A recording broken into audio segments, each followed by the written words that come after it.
Well, thank you. Welcome to the Mindful Parenting Podcast. I'm so glad you could come on. Thank you for having me. Yeah, I mean, I'm excited to talk to you. So many people struggle with kids with ADHD. They have a kid that is diagnosed with ADHD, then they discover I'm diagnosed with ADHD. Like it's really common. So many people around me, I'm seeing that.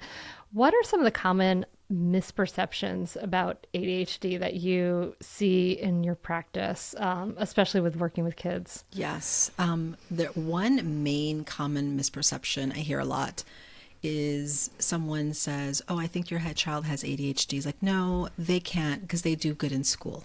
They have good grades.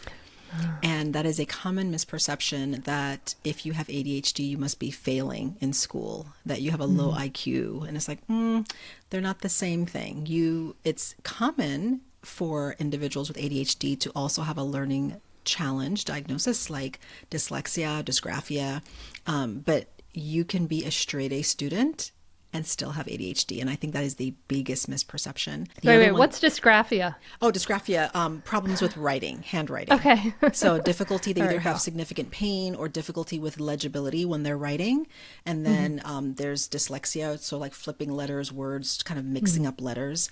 And then the dyscalculia, which is a math disability. So those are the three most common learning challenges. But there's also things like reading comprehension problems. So they're like reading a word problem and they don't get it, or they're not computing because of their processing speed and working memory. So, but that, you don't have to necessarily have that because you have ADHD. So that's a big, big one that I hear often. Okay, so then ADHD, let's just get down to basics then. Like Yes. what is it that we're Yeah. looking for if we're not seeing, doing poorly in school? So it's a dysregulation disorder. That's the bottom line. So ADHD is a dysregulation disorder, and it's considered an executive functioning dysregulation disorder. So it's part of the brain in the prefrontal cortex. So it's behind your forehead, and it's the last part of the brain to grow and develop. And this is the part of the brain that helps you to execute functions. So things like making decisions, controlling your impulses, managing your emotions, processing, how quickly you process information, how well you remember things, doing things in sequence, planning ahead, having good judgment, monitoring your attitude.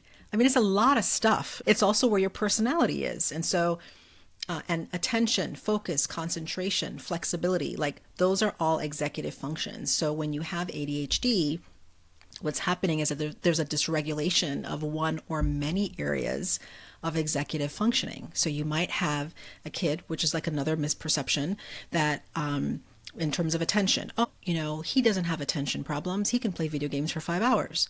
Well, that's also dysregulation though, because what else is your kid not doing when he's playing video games for 5 hours? Maybe he's not going to the bathroom, or he's forgetting to eat, or not talking to his friends, or forgetting that he should take a break, or has homework to do. So it's dysregulation. So a kid might be very inattentive, which is the more common one that people think of when they think of ADHD, but they could also be very hyper focused, where they read for hours and hours, or play video games for hours, or they're scrolling on their device for hours, and they lose time. They forget that they're even doing whatever that is that they're doing. So ADHD at the very basic level is a dysregulation disorder. And so one or many of those areas of executive functioning could be impacted by an underactive frontal lobe, because the brain is not getting the message to, okay, hold your tongue, don't say that. You just rolled your eyes, don't make that decision. Okay, hold back. Think before you do that thing. Like all of those things, because they're going 100 miles per hour in a brain that just doesn't know where the brakes are.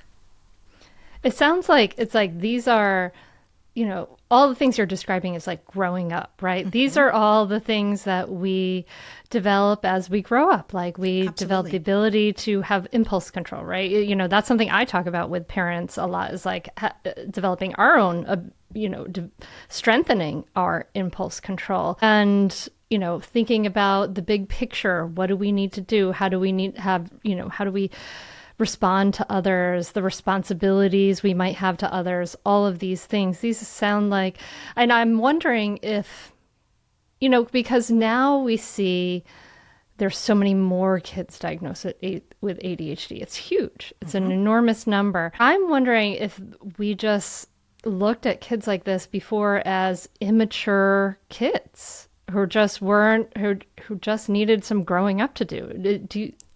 I'm wondering how you see that increase Yeah. in the numbers of ADHD kids, and is it a problem with just the way we're looking at or talking about kids, or maybe a way problem with the way we talked about them in the past? Well, the thing about ADHD, it's been around since like 1901. So we've known about Oh, it for a wow. long time. It just has been conceptualized differently. It used to be seen as a moral deficit. Then it was seen as a hyperkinetic thing where they just couldn't stop moving. Then it was seen as an inattentive thing. And it wasn't until the 1970s that they realized adults could also have it. So all of these things, it's been around for a while. It's just that prior generations weren't really educated on it. And so many of these kids, like the adults that I see today now, they had it back then. It's just that nobody knew it. They're just like, oh, he's just flunking, or she's just can't keep a friend, or, they can't focus long enough to save their life, or man, they're always getting in trouble, or that person's in juvie. Like, it's been around, and I see it with a lot of professionals that I meet with today that they didn't get a diagnosis until their 30s and 40s, although they always had it. So I think the issue with this a higher diagnosis that we're seeing is because we're more aware. We're more aware of it. We can conceptualize it better. And frankly, Gen Z is really good at putting those mental health issues out front for the boomers, the Gen Xers, all of those other previous generations who didn't want to deal with their issues. It's kind of coming out to the forefront. COVID very much highlighted it because of all the students who were online schooling and realizing that, oh my gosh, I can't do this. And so, yeah, it was a disaster because maybe they could focus better in school, and then they got online and realized that, oh my gosh, I can't save and, focus to save my life. So I do believe there has been an increase, but I also believe there's been more education around it, that people are more aware. And I agree. I think that there are some things that we see like, well, that's just immaturity. Kids are immature. They're hyper and they say things without thinking and they do things. But the distinction between typical development for a child and adolescent and ADHD is when those behaviors cause significant impairment on their functioning. When they are, lots of kids have a hard time focusing and attending to things. But when you cannot focus at all to the point where it's impacting how you're learning, it's impacting your friendships and what you're remembering, that your parents tell you to do a sequence of things and you cannot remember it, you cannot hold on to that information, that impairment is when we might be looking at a disorder.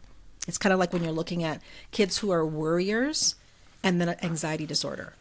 Well, yeah, lots of people worry, but then when it comes to it's significantly impacting their functioning because they can't go to school, they can't go out to social events, that's when you're looking at more impairment. And so that's the difference between ADHD and just a typical kid. That makes sense. Mm-hmm. And it's interesting, I think, to think about that this was something that was developed in sort of 1901 too, mm-hmm. when that's when we started all, kids all going into school and sort of let's all sit down in a row and let's all learn this thing. Whereas before, kids might have spent a lot of time outside, might have been caring for livestock or whatever they're doing and all the different things they're doing.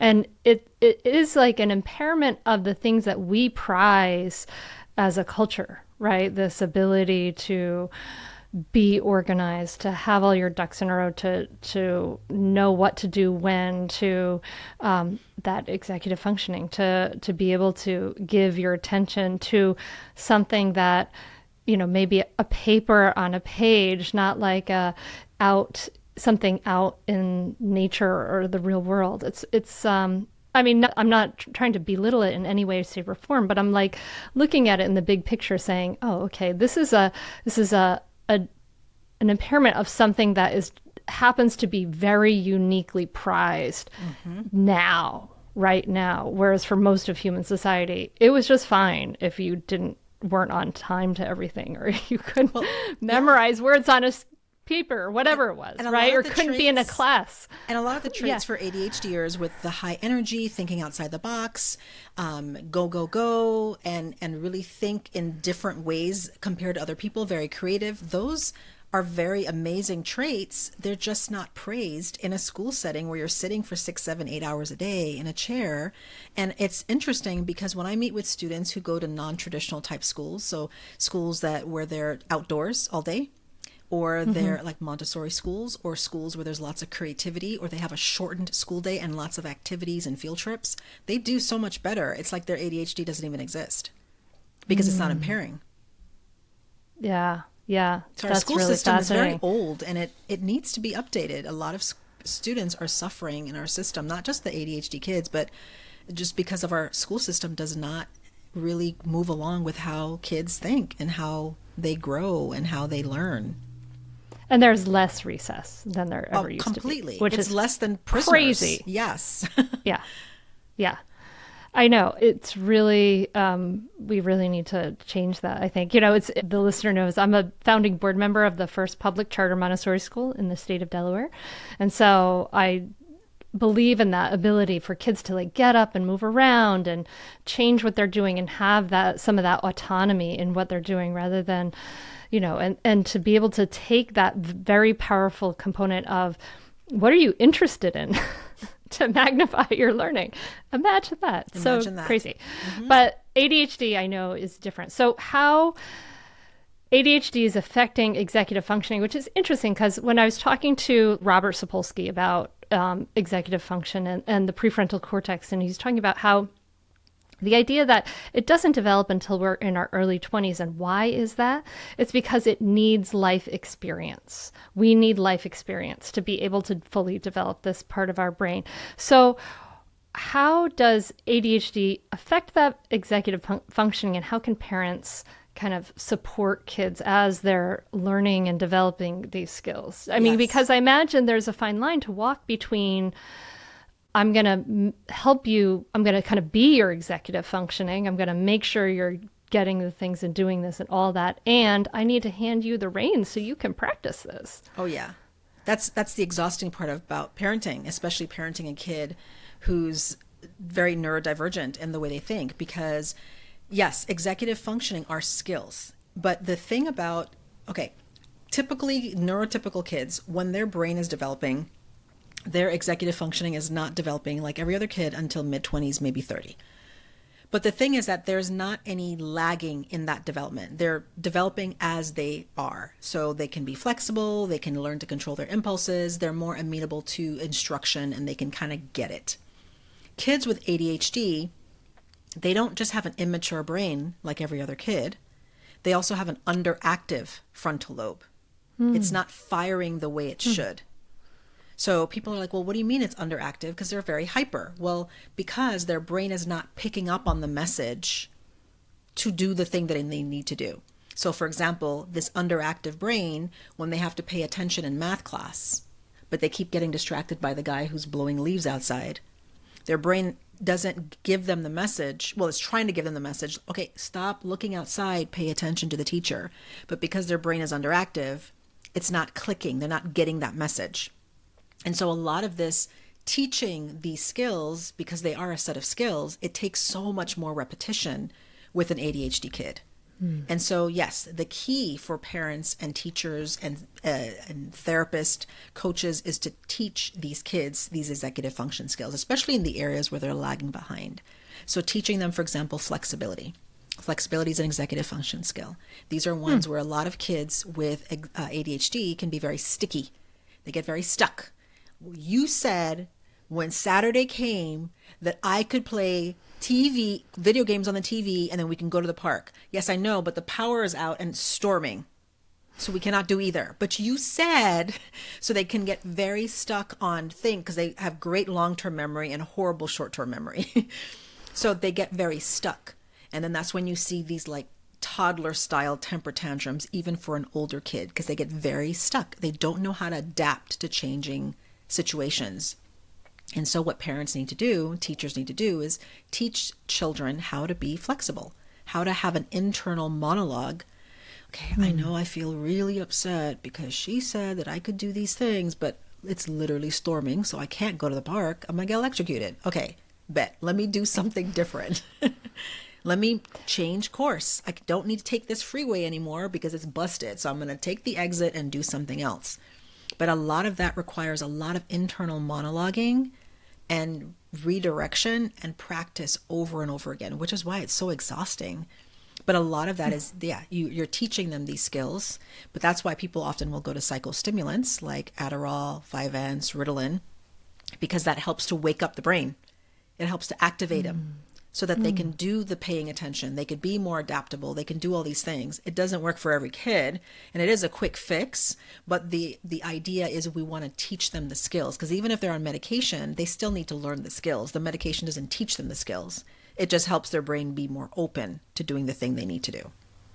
Oh, that's really interesting. And so then I guess the teaching would involve, the same way we all learn something, Yeah. where it's kind of like first you do it for me, then you do it with me, and then you watch me do it, and then I do it on my own, right? So Absolutely. it's a lot of that Over and over and over and over. over and over and over. So you're acknowledging the feelings. Yeah, it's upsetting that you're upset that we can't go. You're disappointed that we can't do this. It's interesting because I have a kid who's very sticky about predicting things. I think it's not ADHD, but it's something else, but she's very sticky about these things. And it's like, yeah, I acknowledge those feelings. And then, yeah, so verbalizing these things out loud, verbalizing, it's disappointing to have this. This is why.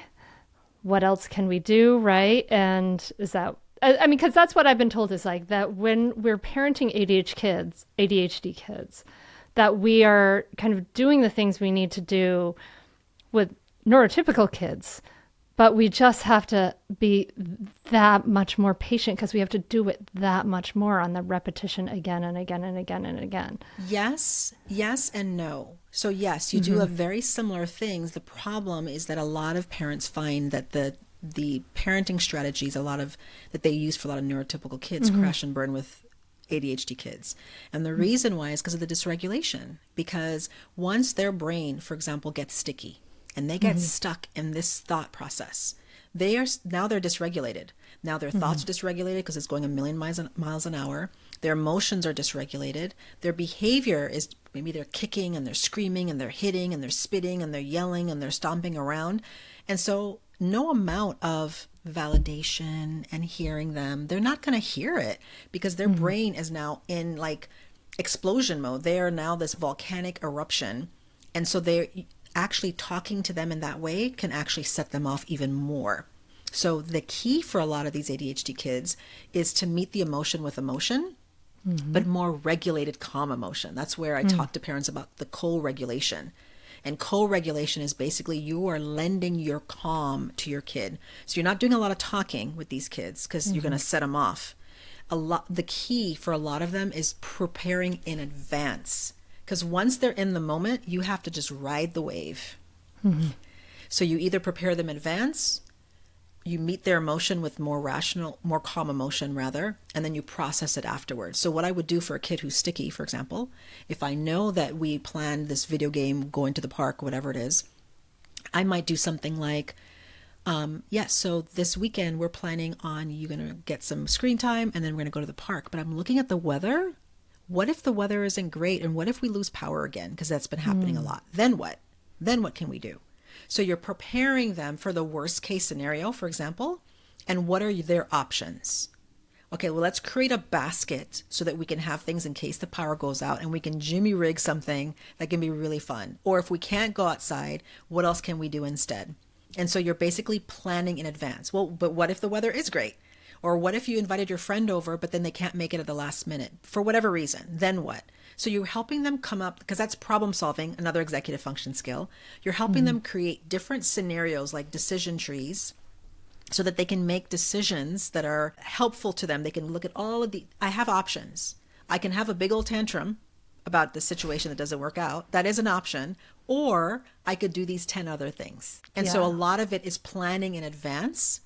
If they react and they still don't get it, you write it with them. Yes, I get that you're upset. Yes, that makes sense. You're upset. I totally get you're upset. You don't try to do too much talking. And then after they've calmed down, then you bring in, I know that you were really upset about that. Remember we talked about just in case the power goes out or the weather is really bad. let's revisit that again. Now, what can we do and how can I help you through this? Because if you try to talk too much rational, logical thinking in the emotion, it's just not going to work because they're not going to hear you. They're not going to No. process it. Your job in that stormy moment is to be the calm Oh gosh, yes. mountain Yes. that the waves are crashing against, right? Yes. And that's incredibly hard. Hard. It's asking a lot of It us, is right? It's asking a asking a lot. lot. But yeah, that's and yeah. And you're And going to it's screw up. And you're going to yeah. screw up. But the key, right? This is how we break cycles is the repair.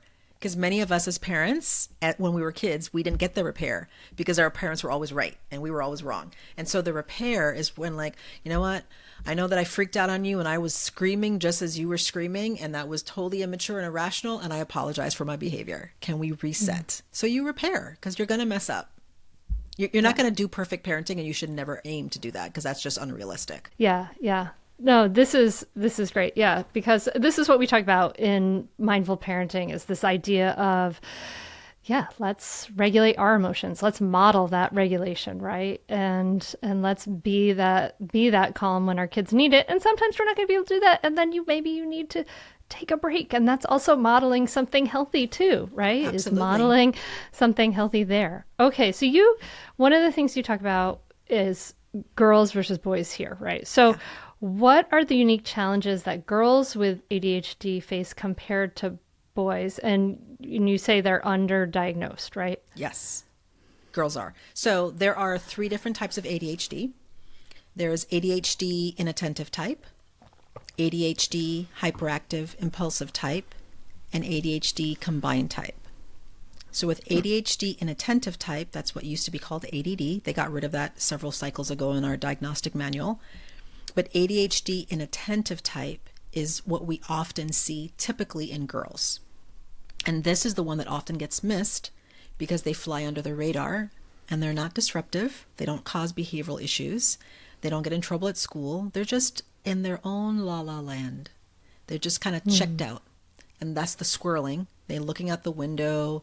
They're thinking about their thoughts. They're noticing other things, but they're not noticing their environment. They're kind of oblivious to their environment. So this ADHD and attentive type can look like anxiety often.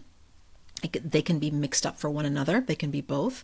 But ADHD and attentive type is where there's procrastination. There's avoidance of things that feel too hard or time intensive. So a lot of times they avoid things like reading and math because of that. They lose things that they need, like a pencil for class or forgetting to turn in their homework. They're disorganized. Their area and their workspace and backpack and locker and where they sit in the car and their room and their closet are messy because they're very disorganized and they get overwhelmed easily by mess. So that's typically what we see for the inattentive type. And these are kids that often will go undiagnosed for a long, long time. The ADHD hyperactive impulsive type is more common in boys. And this is where they are like driven by a motor. They're on the go. They're constantly, it's like this Ferrari engine, just moving with like Pinto brakes, like just so small. They are running, they're on the go, they talk, they're like in the class, they're always blurting out answers, like their hand is always like halfway up. They're like, me. And then you call on them and they don't even know the question you just asked. They're interrupting conversations. They speak out of turn. They're just on the go. These kids, I love working with ADHD kids, but hyperactive impulsive kids wear me out because they are just going a million miles an hour. And it's like, and you can see when they've checked out, like you're talking to them and then you can see when they've checked out. And then or they interrupt. And that's why a lot of times they have problems with friendships because they're interrupting. They don't know how to take turns in a game. Or when they're playing like a board game or something, they don't know how to take turns because they're always impulsively acting and they're always making noise. So maybe they're humming, they're tapping their pencil, tapping their foot, getting up when they should be seated. They're just on the go. And then the ADHD combined type are both together, the inattention and the hyperactive impulsive. Yeah, that one is a tough one. And so those are the most common ones. And so that's why the girls who have the inattention will often get missed for a very long time because it gets misinterpreted as something else. Or they just like, oh, she's just a daydreamer. She's in her own world. She missed the homework assignment, even though I told her 5 times. I have a couple of questions to that, which is so interesting. I'm wondering then, yeah, how do you know when it's, how do you deal with a kid how do you know when a kid is just disorganized and overwhelmed and a daydreamer and just is going through a phase and needs some help, maybe with executive function things, versus I need to take my kid to a psychologist. I need to maybe get them on medication. And then also with the boys, I mean, with the girls too, with the ADHD, but when thinking about that hyperactive ADHD, I imagine that these kids get reprimanded a lot, and it really probably does an incredible number on their self-esteem too. So I guess I have two totally separate questions here, but those are both of the things that occurred to me as you were speaking about that. Yes, ADHD is one of those things, and I do not believe in overdiagnosing or pathologizing behaviors for children because, as we talked about earlier, kids are immature and kids are rational, and that is how they're supposed to be. The thing is when it becomes impairing, when it significantly impacts the way they show up and function in their friendships, in their families, in their own personal life, when they're by themselves, in their schoolwork. And so, yes, a big part of it is to teach them the skills. But what I always say is that ADHD is a rule out diagnosis, which means that a lot of things look like ADHD. And so ADHD can look like anxiety. Depression can look like ADHD. Trauma, because it impacts the frontal lobe and the brain. And so it will impact the way you process things and your memory and the way you focus. So trauma can look like ADHD. Medical issues like pain or problems hearing, problems seeing, any kinds of medical issues, low blood sugar, diabetes, those can look like ADHD because if you're focused on your pain, you're not focusing on what you need to look at. If you're it can make you irritable. So then you're kind of more inflexible and disruptive. So there's a lot of diagnoses that look like ADHD. And so I always tell people that if there are things that are showing up that are impacting the way you're parenting your kid, or it's impacting the way that your kid is showing up, like usually when I see a kid that comes in and we're not sure if they have ADHD or not, a lot of what they're reporting is when these typical behaviors have actually impacted them in a major way. I can't keep friends. I'm always losing friends. I can't focus enough. I know the work, but I cannot focus enough. Or I'm doing my homework and I'm forgetting to turn it in all the time. Or I'm missing important information in class. So it's things that are really impacting, and no matter how hard they try, they just can't get past that hump.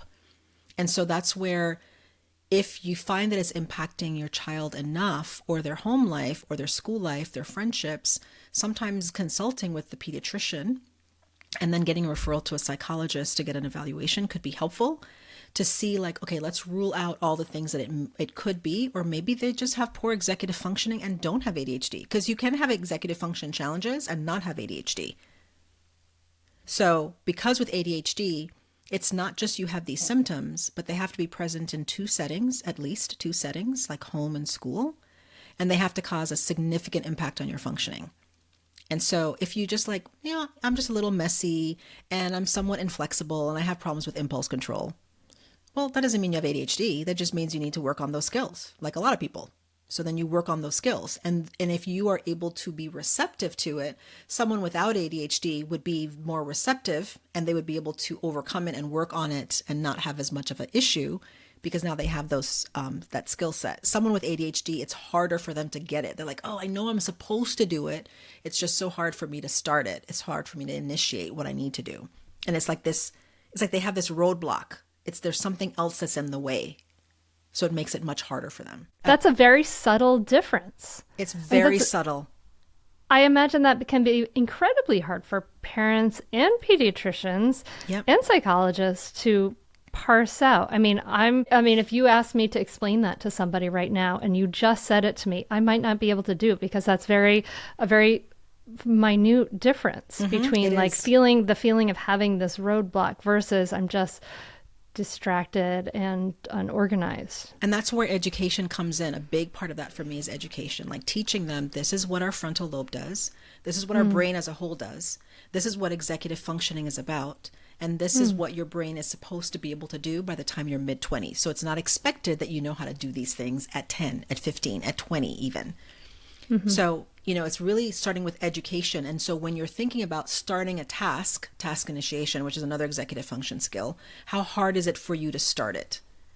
Do you just need a little motivation, or do you need a lot of motivation? Or does it feel like it's a horrible task every time you have to start something? So a lot of the evaluation for ADHD requires like observation as well as subjective questions and then objective questions. There are actually tests that are measured across standardized groups of people where you can note, okay, this is what shows up and this is what's typical in this population. So this is not ADHD, this is actually anxiety, or this is definitely ADHD and attentive type.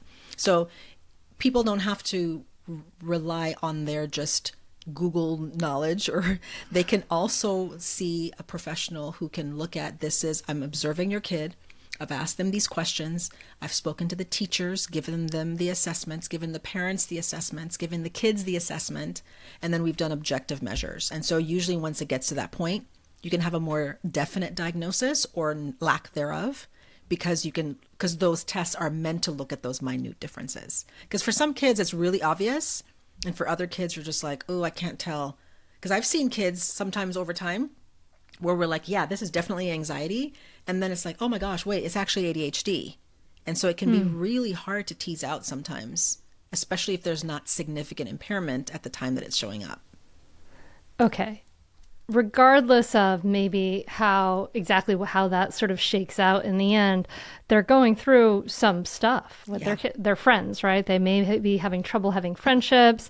They may have trouble with emotional regulation, I imagine, because prefrontal cortex really helps us with emotional regulation enormously. How can parents navigate some of the emotional ups and downs that kids that are suffering in these ways are going through? I think a big part is always starting with education. Help your kid. What I find is that children and teenagers who are having a hard time, they need to know that they're not a freak of nature, that they're not broken. They don't need to be rescued and fixed. Many times they just have to have insight and be informed about what's going on. I just had a session with a teenager this week, someone I've been seeing for quite some time, off and on, and straight A student. She's amazing, does really well, but her ADHD really prevents her from having really good friendships. And it really impacts her relationships in general. That's the major way that it impacts her. And a lot of her thought process is this: what is wrong with me? Why can't I ever fit in? Why don't people reach out to me? What is wrong with me? And so I think when I was able to educate her on, like, hey, remember, your ADHD prevents you from regulating those thoughts. So when you have a thought, it will run wild. You will start to have this thought, which affects your mood, because she was talking about moodiness. It's affecting your ability to engage with people, because now you feel like a loser, so then you withdraw from other people, and that's why you start to spiral. That's that dysregulation piece. Remember that. Oh yeah, that's right. So I'm moody because of my thoughts, right? Because thoughts are the foundation of everything else. It will trigger that moodiness because you're feeling different, you're feeling left out. So if you can remember that, you're like, okay, this person didn't call me back right away. That's what I'm seeing on the surface. What I'm telling myself is that no one likes me.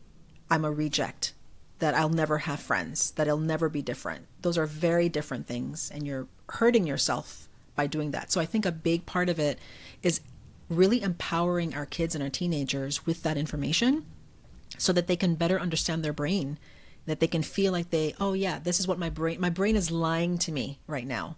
My brain is giving me information, or I'm believing something that's part of now my core belief that's actually not true. I'm not unlovable. I'm not unlikable.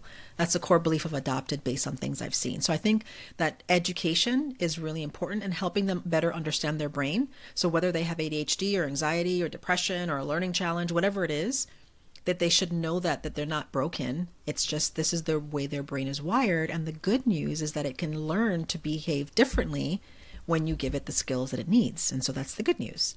So I think that for most things, it starts with the education and really helping that individual understand who they are so that they understand their brain, and they'll be less likely to get stuck in that spiral of messy feelings and thoughts when they understand themselves better. And the parent will understand them better too. Yeah. This is what what you're talking about for me screams mindfulness. It's like, hello, Yeah. see those thoughts, see them for what they are. These are words that are happening in my head. Are they real? I don't know. Are they true? I'm not necessarily. And this sounds like an amazing conversation to happen between you, a psychologist, and your client.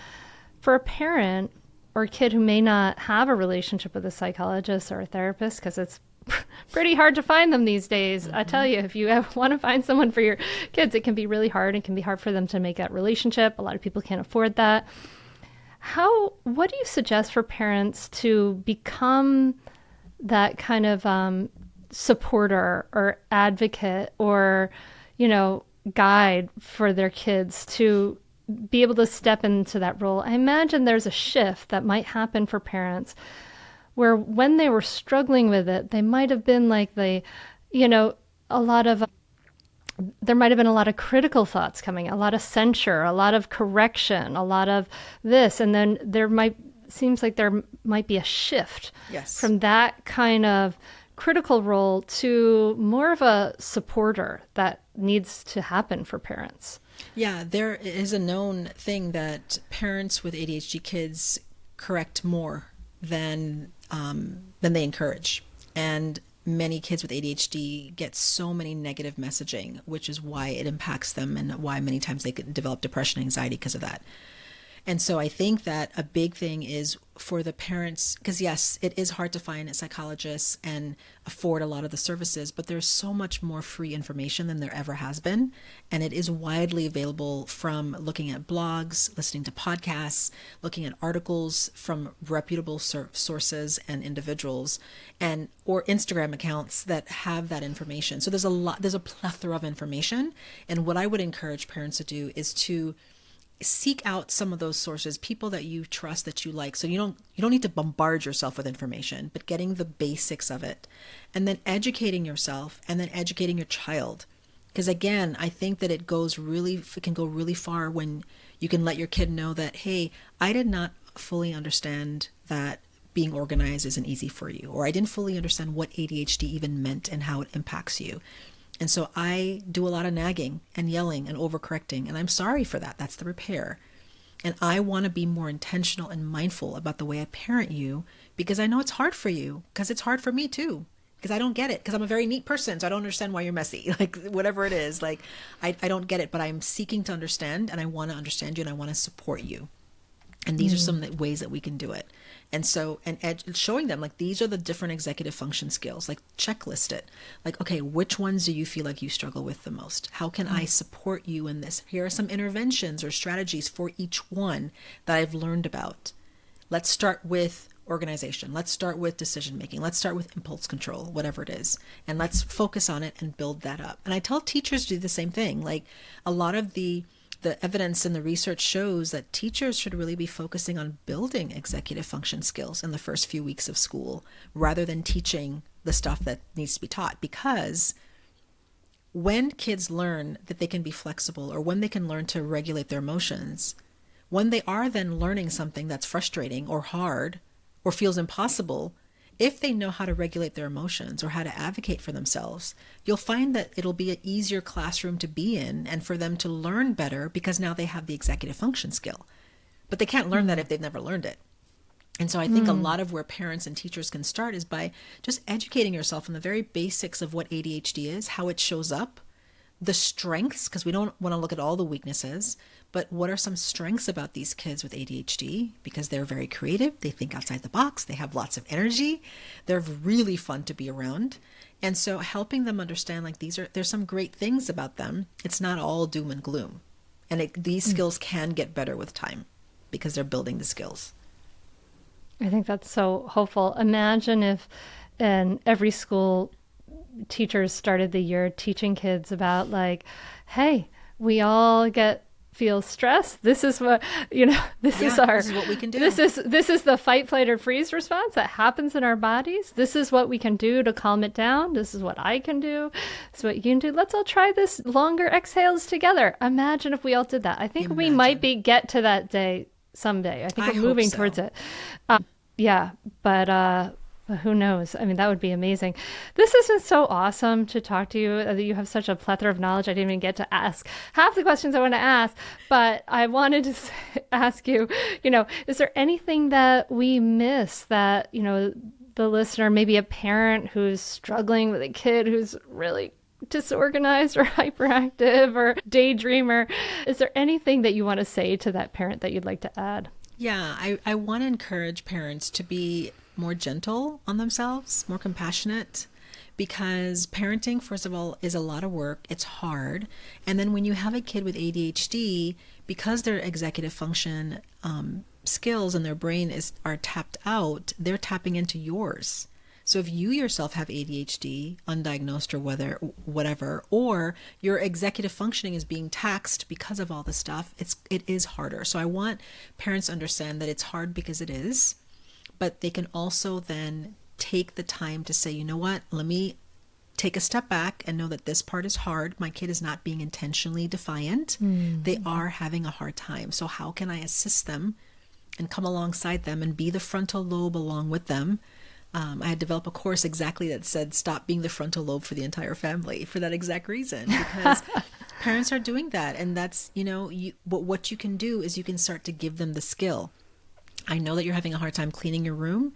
So one of the things that I've learned is body doubling, which means being with you while you do it. So either assisting you or just being present. Let's try it. Let's set a timer, 15 minutes, and when we're going to do it. You pick up the dirty clothes, I'll pick up the clean clothes, whatever it is.